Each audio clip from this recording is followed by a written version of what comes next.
letters and public releases. The former President Olusegun Obasanjo has written yet another letter. Some would say there's nothing different from what is written, given his body language prior to the new year. And he's been, talking and making statements about incumbent governments as far back as any of us can remember. In 1987, he had talked about the structural adjustment program of the General Ibrahim Babangida administration, asking that it been given a human face, and it's been talking, writing letters to incumbents ever since. Remember the one who wrote to former President Goodluck Jonathan in 2013. He supported presidents in the 2007, 2011, 2015, and even 2019 election. The big question would be, how much relevance does the former president still has, and how important is his support for any candidate in the forthcoming election? Some would say that since he left the PDP, the only president is supported that eventually became president is the incumbent president, Muhammadu Buhari. In 2019, he had supported the former vice president, Atiku, and he did not win that election. But we'd like to begin this morning with the president's valedictory speech. It's his final his commitment to bequeathing a free and fair election come February this year. And many would say that would be President Buhari's legacy, to be able to ensure a smooth transition of government aftermath the general election. I'm joined this morning to discuss these two issues. Kayode Shola is Research Associate Professor of Politics, University of Lagos. Good morning, Dr. Shola. Happy New Year to you, and thank you for joining us on the program. Good morning.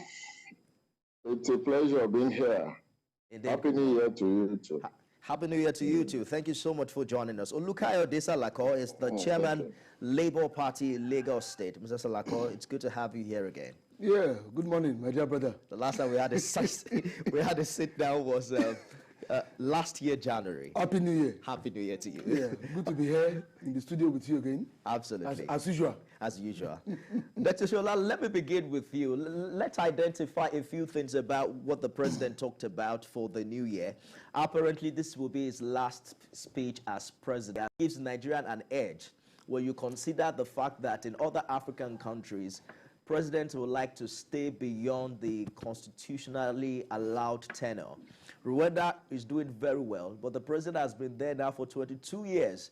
And we saw that just like what the former president Obasanjo attempted when he was president, Paul Kagame was able to successfully amend the constitution to allow him to run for a third time of 7 years, and even if he wills, can run another 2 terms for 5 years. Is it good news for Nigeria that since 1999, all the presidents have kept to the constitutional requirement? Well, thank you very much. I do not think the credit goes to the president who has made that speech. I think human being by nature will want to continue ordinarily in power because of the spoils of office, because of what happens when you leave power, your access to resources, your access to power, your access to control of the instrumentalities of the state. So naturally, it is not uncommon for human beings to want to stay put, sit tight syndrome, as we call it.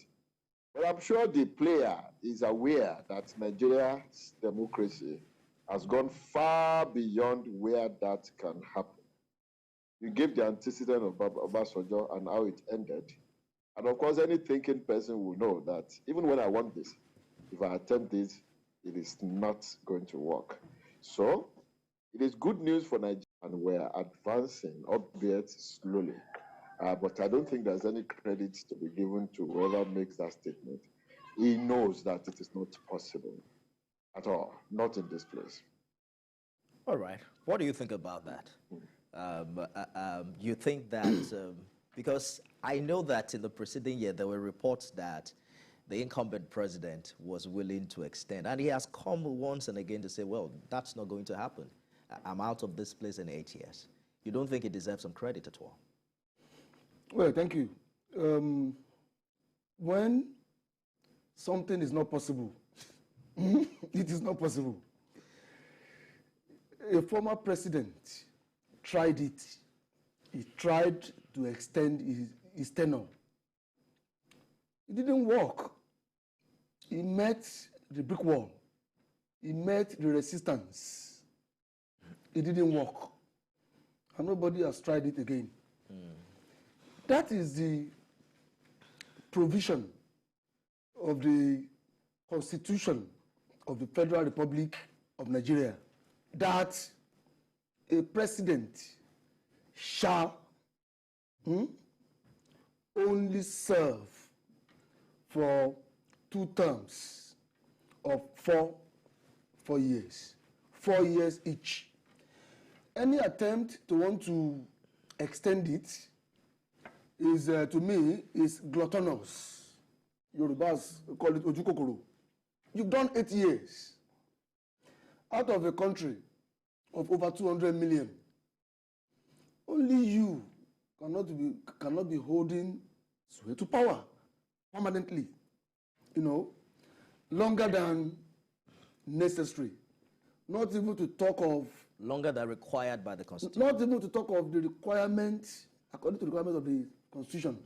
So, if something is not possible, it is not possible. Besides, President Muhammadu Buhari has said it, that he is a man of integrity. If integrity is one of the things you have sold to Nigerians before they even thought of giving you their vote, the mandate to go and run their country, if integrity is what is sold, so a man of integrity won't even attempt it to say, I want to extend my tenure. It will be a stain to that integrity mantra. So, for me, it is not a matter of whether it deserves an accolade or it should be praised. There's nothing there. The normal thing is for you to do your 8 years and you leave honorably. You leave for somebody else with a fresh idea, fresh agenda, a better deal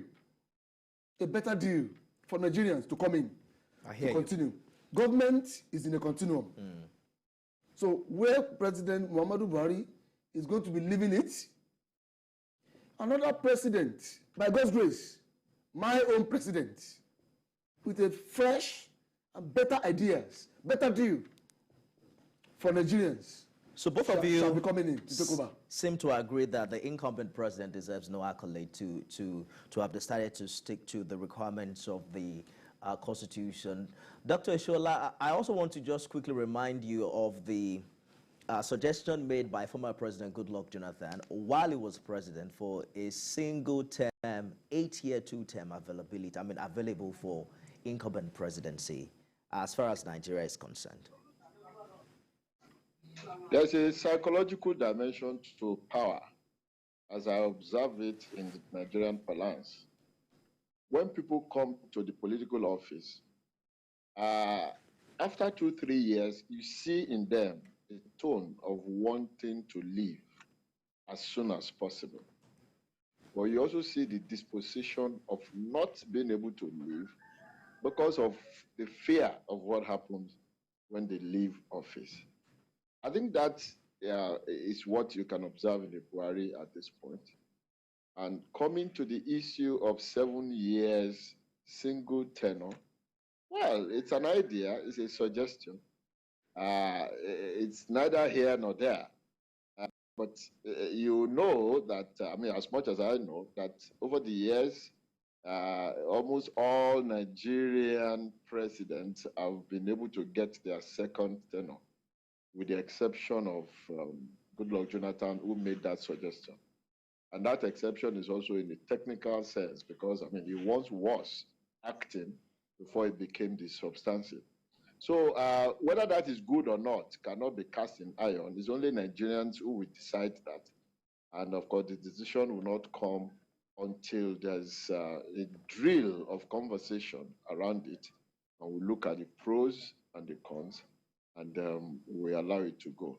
But my own candid opinion is that it is much cheaper for an ailing country like Nigeria to allow one straight term of probably 6 or 7 years, and the person goes away. If you have to organize election twice, you know the cost.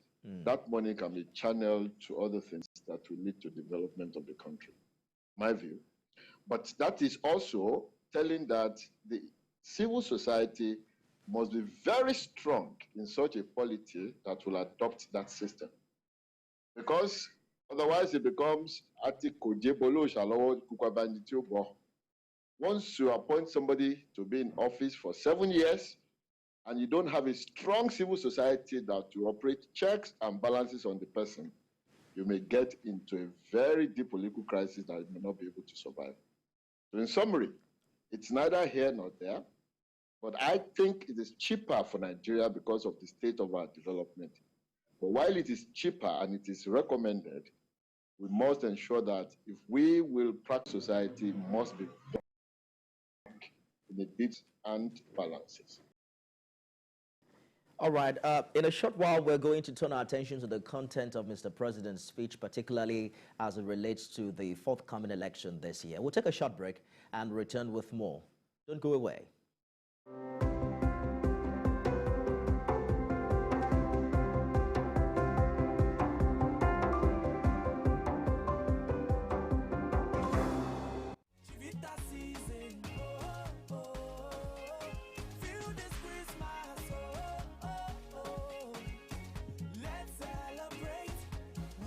Everyone has a Chivita this season.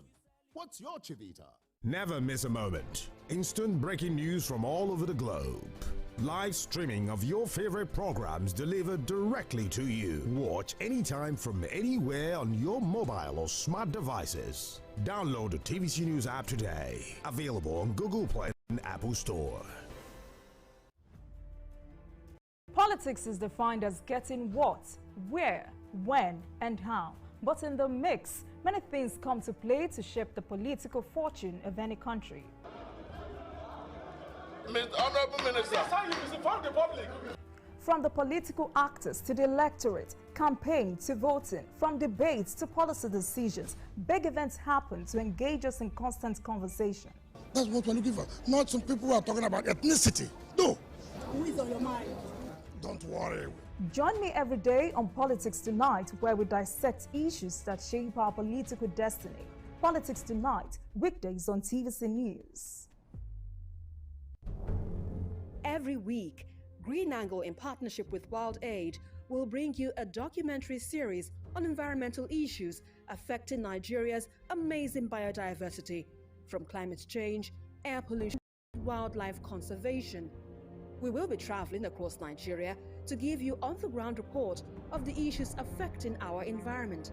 It airs every Saturday at 4:30 p.m. only on TVC News. Join me, Precious Amayo, as I bring you news from the epicenter, where it happens and when it happens, staying on top of every breaking story, minute by minute, right at the hour where the city gets busy and just before it sleeps. We're live from every angle with objective insight and analysis. TVC News, first with breaking news.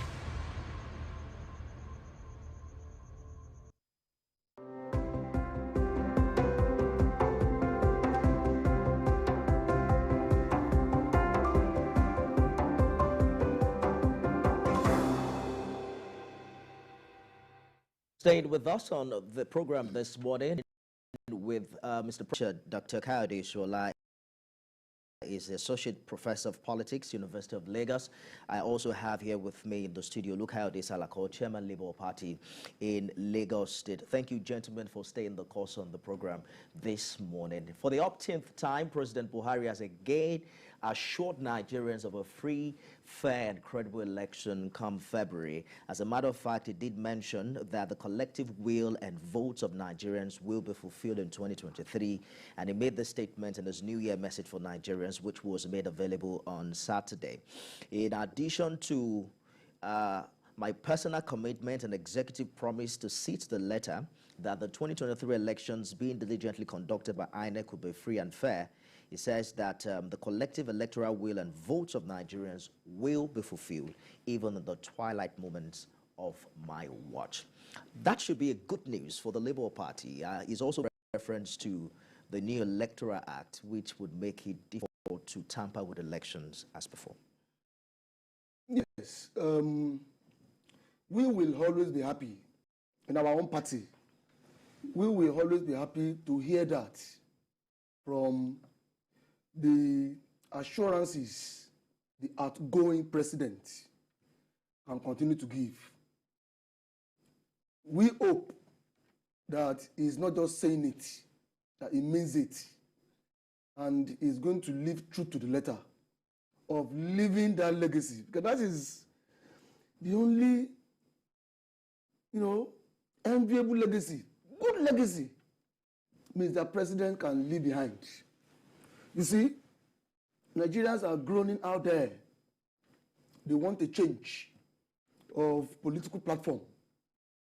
They want to try their luck with another political platform, a fresh one, and my political party is the one they are looking at. They've made up their minds. You're speaking for the people now. You see, no. You see, let me tell you this, right? I am the state chairman of the party. I'm involved. I know that the people out there are saying, Mr. Salako, it is your party we are going to vote for. But if they are saying they want to vote for my party, and they can't be sure of credible electoral process, an election where Mr. President himself can leave office and be proud of that legacy, then it's not going to be good for him. Because the only thing President Muhammadu Buhari has to give to Nigerians now, let me even say, he should make it his New Year gift for Nigerians, because February 25 is very close to January 1. So we are still in the realm of celebrating the New Year, talking about the New Year. So let that election of February 25, the presidential election, Senate and House of Reps election, the federal elections of February 25, let it be the best New Year gift President Muhammadu Buhari is going to be giving Nigerians, at least as a reprieve for their long suffering of 8 years under his watch as the president of Nigeria. Let it be his best New Year gift for Nigerians and the best legacy he's going to be leaving behind. If Mr. President will agree with you that that's the only legacy he's leaving behind. In his New Year speech, he did mention the successes recorded in the fight against insurgents in the northeast, how IDPs are returning to their ancestral homes in Borno, how over 82,000 insurgents and their families have now surrendered to the Nigerian military, how the fight against banditry. The insurgents are still killing He also talked Nigerians about every the day. fight against banditry and kidnapping. The bandits are still killing Nigerians every day. Momentum occasioned by the resumption of train service along the Kaduna and Abuja corridor. But just hold that thought. Dr. Ishola, let's talk about the body language of Mr. President. His track record in this regard in previous staggered elections that we've had. Would you say that this is just beyond mere words, that the president is actually has good intent to bequeath a better electoral process coming up this February? Okay, well, when you explain people or you analyze people, you are merely from your own point of view, and that's exactly what I'm going to do. I'm not Buhari, and it's quite difficult for me because I'm not a soothsayer to know what has been and what is on Buhari's mind.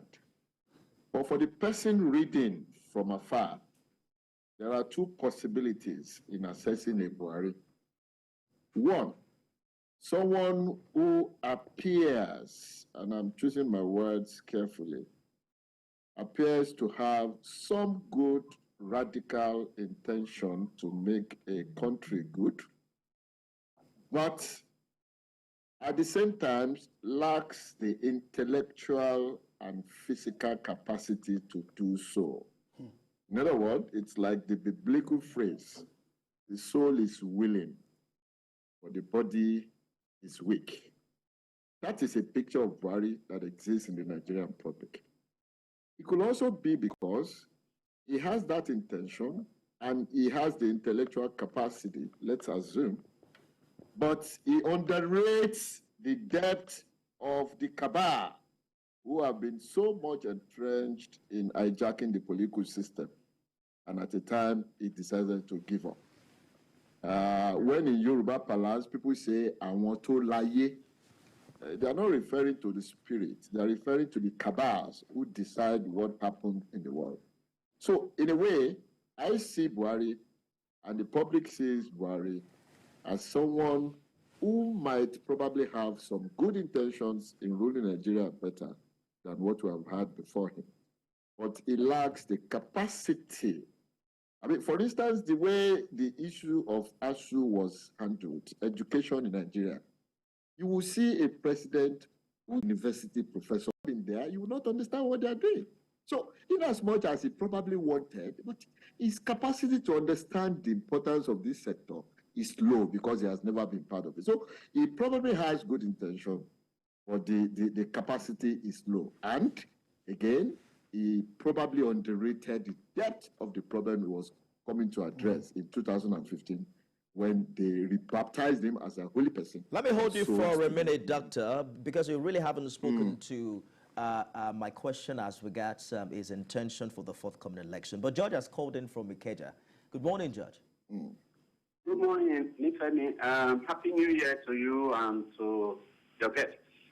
Thank you. Nifemi, with due respect to your editorial policy, I think if you are to party is contesting to take over from him, you don't expect him to say anything complimentary about what the current president has done because he is striving to take over from him. I've listened to the few statements he has made that it is his own party candidate that is coming in. I wonder how much he has paid the TVC for that.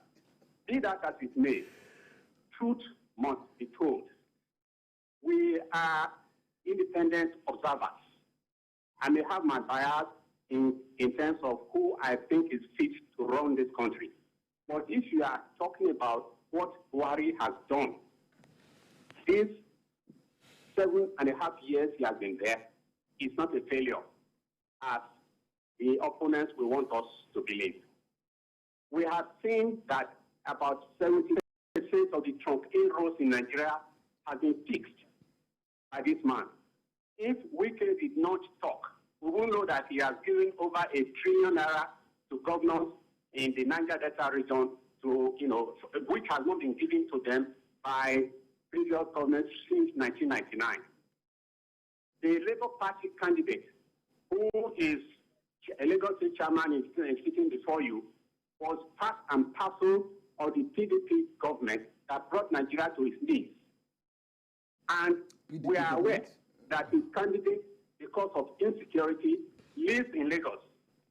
If he was very good in security protection in his state, why is it that he cannot live there after he left as governor?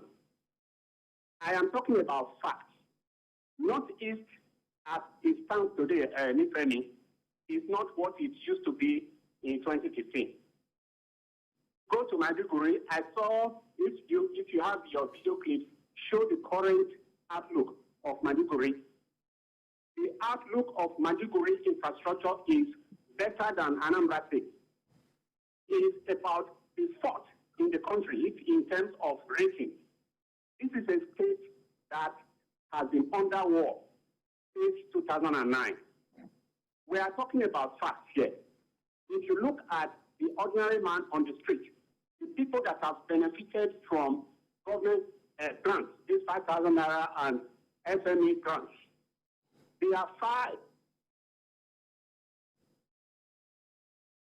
We may have some lost connection with Mr. George, but Dr. Ishola, let me quickly get back to you. I think Mr. George replies to your contribution earlier, but my question really was about what you consider to be the track record of Mr. President in previous election vis-a-vis Yes, the I was answering your question, but I needed to give it a background that will allow the analysis to stand.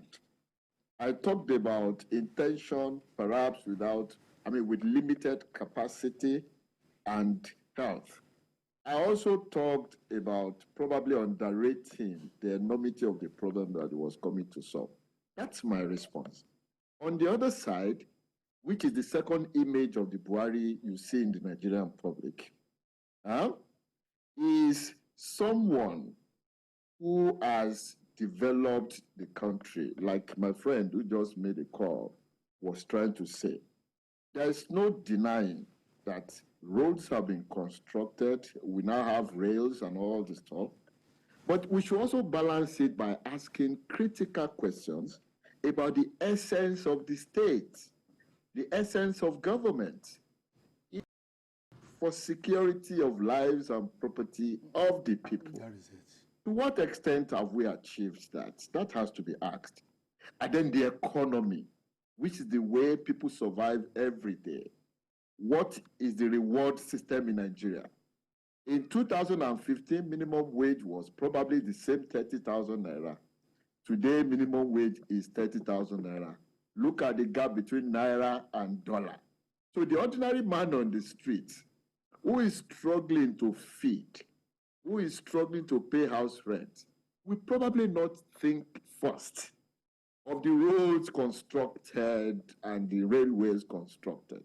He will think of his survival. So you have all this plethora of images about Buhari when you look at what obtains in the Nigerian public.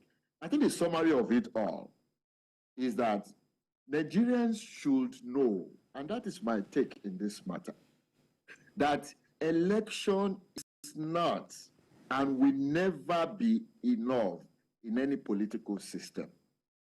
Election is ritual. Every 4 years, you bring people to come and vote. They vote, they install people in power, and these people do what they want to do and get away with it.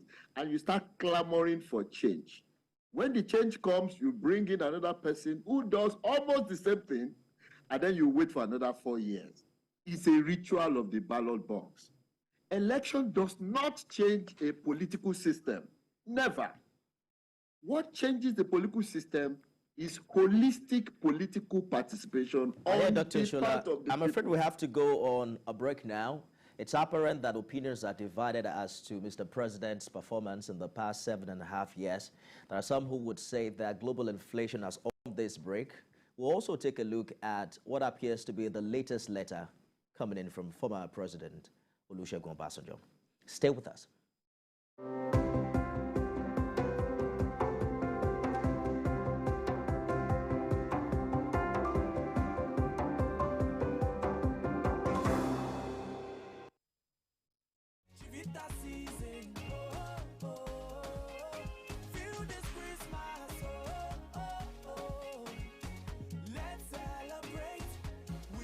Everyone has a Chivita this season. What's your Chivita? Never miss a moment. Instant breaking news from all over the globe. Live streaming of your favorite programs delivered directly to you. Watch anytime from anywhere on your mobile or smart devices. Download the TVC News app today. Available on Google Play and Apple Store.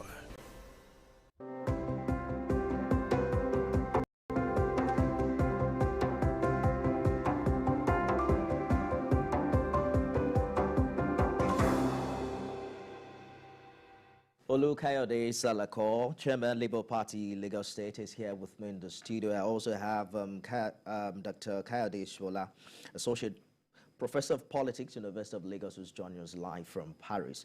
Gentlemen, thank you for staying the course on the program. Don't forget that you can also make your contributions via the phone lines and use the hashtag ThisModernTVC. Former President Olusegun Obasanjo has been a recurring decima in Nigeria's political history, popping up now and then to give his take. Some call him the morality monitor.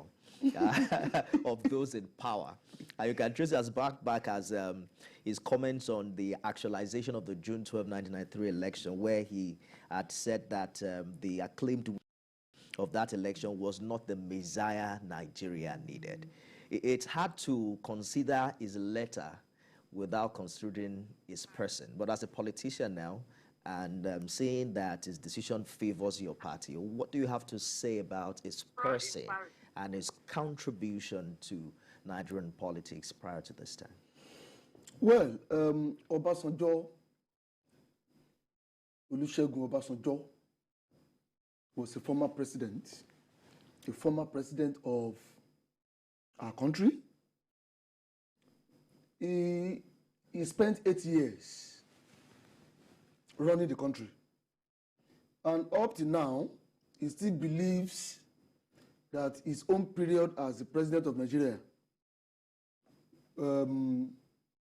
was better than what is, and that is writing letters. His belief is that after he left office, all those that have been taken over, that took over from him and have been running the country, have not been able to do it to his own satisfaction and to the satisfaction of majority of Nigerians, to the collective satisfaction of Nigerians. So that is his belief. And that is why you see him still keeps looking for how to register his impression about how the Nigerian system, political, socio-political system has been running. In order to be heard, because as an elder statesman that he has become in the Nigerian polity, he believes that if he should just be talking, it might not be taken seriously, more seriously than documenting his thoughts, what he feels, about the polity, in written form, in the form of writing a letter. And you all know that when it comes to, putting something down in writing and sending it to someone, it comes with that connotation of more seriousness. It becomes weightier than just saying it, just expressing it orally. When you have to sit down to start writing something, definitely it comes with that connotation of seriousness. And this time, Obasanjo is not talking to anybody else than the Nigerian youth. The content of his letter was addressed to the Nigerian youth. And in that content, he prayed for them, he appreciated them, and he also reminded them that they have the majority of the number. That number that any political party could be looking for to win an election, to install the next president of Nigeria, that it is the Nigerian youth between the age of, say, 18 and maybe 50 that have that magic wand to decide the fate of any political party. So, Obasanjo this time came out openly to tell Nigerian youths that, okay, I have my, preferential likeness for a particular presidential candidate of a particular political party. And I'm lucky. I'm lucky as a state chairman of the Labour Party. I'm lucky, I'm happy to know that out of the 4 major presidential contenders, he has picked yours. He has picked mine. Let me get Dr. Ishola's and yes. That is going to favor my party. I'll get back to you shortly. Dr. Ishola, a lot have been said about how relevant the former president's support is at this time, given his track record in this regard. When you also take a look at the letter, he had mentioned that at age 70 he was on his way out, making reference to why the next president should be energetic and youthful. For a president who had desired to run a third time, one would wonder if what he was saying at that point tallies with his position at that time. But talk to us about his political relevance, because the APC has also reacted, saying that his support is useless for any candidate at this time. What do you think about it? The APC and the PDP are just being political. And of course, you understand their position. It is difficult to say Obasanjo's opinion is irrelevant in Nigeria. If the opinion is not relevant, why did the candidates of these parties go to him to solicit support? I mean, it's a contradiction. But like I said, they are political and they are expected to behave in such a way. I think in Nigeria today, Obasanjo remains an opinion leader. He has one vote, perhaps with members of his family, if they will vote for what he wants. But definitely, you cannot deny the reality of politics as we see it. Now, going back to his message to the Nigerian people, and especially the youth, I think Obasanjo is quite right. He is right to the extent that he needs to make a call that change is necessary. But I don't agree with him on the fact that that change is only going to be brought about by the young stars. No. Capital, no. No single section of the society makes a change. It must be holistic. I would, if I were Obasanjo, make a call to the Nigerian people and say that whoever you choose to vote for in 2023 does not matter to me. I'm an elder statesman.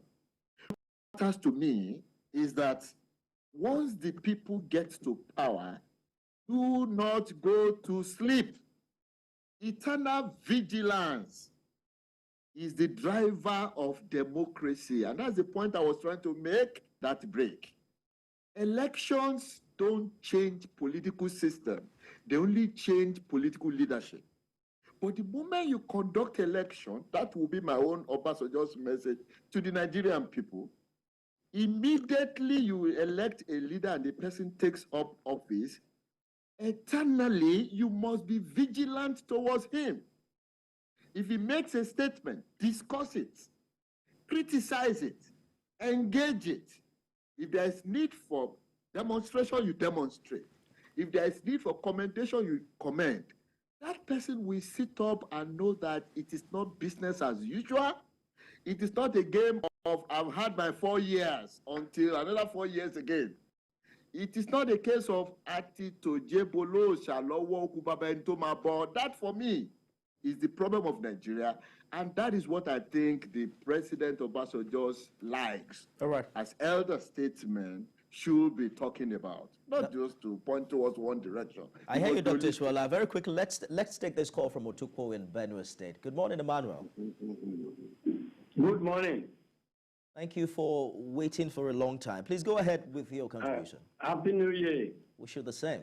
I greet your guests in the studio. Yeah, Happy New Year. We thank God for Obasanjo's letter. Obasanjo is a hard hitter and he knows when to speak all the time. He has listened to all the contestants. We remember that they all visited him individually. And he listened to the as a Nigerian who has passion for the country. So Obasanjo has only stated the obvious, and nobody should take him to the cross. Nobody should crucify him. You take it or leave it. And if anybody decides to disregard him by saying that his endorsement is worthless, you are doing that at a peril to your own success. Thank you very much, Nifemi. God bless Nigeria. Thank you, Manu, for your contribution. Let's quickly take a look at the reaction coming in from the Presidential Campaign Council of the APC as relates to the latest letter from former President Olusegun Obasanjo. Well, he's saying, we make bold to say that our party and the candidate, Asiwaju Bola Tinubu, will not lose sleep over Obasanjo's move, as Obasanjo is notorious for always opposing progressive political forces, as he did against MK Abiola in 1993. is actually worthless, according to the APC, because the former president doesn't possess any political goodwill or leverage anywhere in Nigeria to make anyone win a councillorship election, let alone win a presidential election. He's a political paperweight. That's what the APC is saying. He's also not a Democrat anyone should be proud to be associated with. It goes ahead to recall 2003 and 2007 general elections when he was a sitting president, that he used all the coercive instruments, allegedly, of the state at his disposal to railroad people into electoral offices against the will of Nigerians as expressed at the polls. In 2007, according to the APC-PCC, he declared the polls a do-or-die affair after he failed in his bid to amend the Constitution for a third time. And there's a long list of what the APC is saying this morning. So take a look at the figures, the facts. Former President Obasanjo supported, I think it was Yar'Adua in 2007, while he was still within the PDP, and Yar'Adua won the election. The same thing happened in 2011. A few things changed prior to 2015, when he publicly tore his membership card of the PDP and had written some very nasty letter against the incumbent governor at the time. He also publicly supported the candidate of the opposition party, who eventually won. But some would say the trajectory changed from 2015, the moment he wasn't a member of the PDP, and that the candidate he had supported then against the incumbent president, who he had supported in 2015, didn't win. So if you look at the figures as it were, from the moment he left the PDP, nobody he has supported had emerged as president. Why do you think this will be different? And that is how many times? Once. Just once. In 2014? It should be 2014, I think it was 2014, right? yes. 2014. And it is only one person is supported after then that had lost. Let me just tell you this. Obasanjo doesn't care what people feel about his stance on socio-political issues in Nigeria. He doesn't care. He sees himself as an individual. He doesn't see himself as an institution that must control the polity. Because he himself has left power. He has left partisan politics. He has said it, that it was done with partisan politics. So whatever he has been doing after then, he has been doing it in that capacity as an individual Nigerian who has the right to express his opinion, one, who has the right to pitch his tent with whoever he likes to support, to continue to be his president or his governor.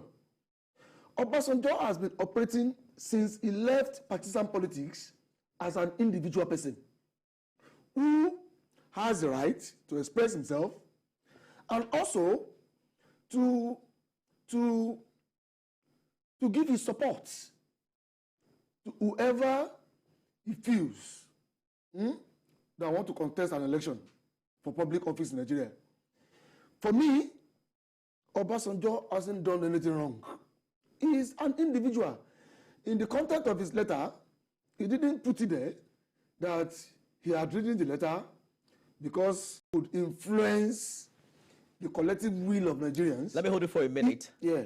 Ola has called in from Abuja. Good morning, Ola. Hello, good morning, Mr. Min. Good morning. Yes, and I greet your guest in the studio also. My name is Ola. I'm calling from Abuja. Thank you very much. Good morning. Now, yes, first of all, let me counter one of the earlier callers who spoke about the fact that the President's administration have done well comparatively. In comparison to what the PDP government did. I will say without any amount of reservation that comparing the APC-led government in the last 7.5 years with PDP is just like comparing day and night. The PDP, as far as I'm concerned, and very sincerely, has done extremely better than the APC-led government. And I believe that many Nigerians too, at least, are expecting the government to come back to power. Said that, with regards to what Obasanjo said about Obi, I think Obasanjo is trying to kind of, I'm sorry, massage his ego as a person. Obasanjo is not a moral compass to determine who is good or who is not good. It's not a moral compass to determine who is the best leader and who is not the best leader. Do you understand? If Obi thinks Obasanjo's endorsement will make him to become president, I think he's just making a mistake. Obi will not win the next election, and it's as simple as that. And as far as I'm concerned as a Nigerian, I still believe that among all the candidates, without gainsaying, Atiku Abubakar is still the best. Let me just leave it on that note. Thank you very much. Thank you, Ola, for your contribution. You've also taken the time to campaign for your own candidate. I'll get back to you in a minute. But Dr. Ishola, perhaps we should leave the conversation, the debate as to whether or not the former president, has the moral stature. He hasn't said that. No. But when you read the letter, Obasanjo hasn't said that. When you read the letter and his previous letter, there's a way he has exalted his 8-year tenure. For instance, this latest letter began by saying that the current crop of leadership have done their best, but that their best hasn't been enough. Yorubas will say, "Alara Lumbaraga." Indeed. You see, Obasanjo won't ever say he hasn't done well. President Muhammadu Buhari will never live tomorrow and keep saying that he didn't do well. You see, let me tell you this place. There is no government that will ever come. Whether that government is going to spend 4 years or 8 years, that won't do certain things well, that won't perform in certain areas. But let me tell you where the failure of any government is. When a government governs and people do not feel secure, there is no security. And people are hungry and hungry. People are... When life is too harsh, when they are not enjoying their own country, their own lives, that government has failed. You see, the primary role of government, as Mr. Ishola said, is one, provision of security, and two, good life for the people. We're running out of time now. Can we say that this government has achieved those two things for Nigerians around this time? Let me quickly The answer is capital letter no. Dr. Ishola's response to the initial question. Dr. Ishola, so let us leave the conversation as to whether or not the former president is a moral compass or not. But let us take a look at some allusions is also made in his letter, referring to all the major candidates as his mentees. From your political experience, would that be accurate? Well, I don't think it is appropriate. When I read that clause, I just giggled. I don't think I have enough facts from the public space to know if all, maybe some, but all, I'm afraid no. I also agree with you that we should stop analyzing issues. I mean, people, Obasanjo is not a moral standard. No one is, because there's no perfection in the affairs of men. I think we should focus on the issues they raise, as you have suggested, and what will help Nigerian people at this point. My take, which I want all Nigerians to take as a takeaway from this discourse, is that, like my friend suggested, there is hardly any government that will have 100% score sheet. Therefore, what is important is not to enthrone a government. No, that can be done by anybody. What is enough is only to destroy the nation and say, I have done my 8 years, the next person will do it. Whether it is Peter Obi that will become president, whether it is Atiku that will become president, or Tinubu that will become president, none of them has what it takes as CV to solve Nigerian problem. It is Nigerian people that will set agenda for them every day by engaging them. We don't want this, we want this. We reject this, we like this. Dr. Shola, I'm afraid we're running out of time, so I have to cut in again very quickly. Miriam has called in from Abuja. Miriam, you have just 30 seconds. Please go ahead. Hello, good morning. Good morning. Please go ahead with your contribution. Obasanjo, with due respect, is our former president will always respect him. I don't think Obasanjo has the moral compass. I don't think Obasanjo is the right person to tell us who to vote for. In his time, he tried to untwist the National Assembly to change the Constitution. He wanted a third term. And so I don't think he has the right now to tell us who to choose. I think Nigerians are better informed. Nigerians know what they want. And I think Nigerians are the best people to know who they want to choose as president. The last time he tried the third force, it fell flat on his face. He tried so many things to determine who became the president at that time, and it failed. So I respect him as former president. He has his opinion. He's entitled to his opinion, but I don't think he has the right. Thank you so much, Miriam, for your contribution. We have to go now. A big thank you to our guest this morning, Kayode Shola, Research Associate Professor of Politics, University of Lagos. Olukayode Salako, Chairman, Labour Party, Lagos State, still has a lot to say, but there's no time. Maybe the next time you come, you will explain to us why Labour Party is asking all other past leaders to support your candidates, even when those are the same people your party wants to cancel. That's our show today. My name is Stephen Biogutoye. My party is going to win. I'll see you tomorrow.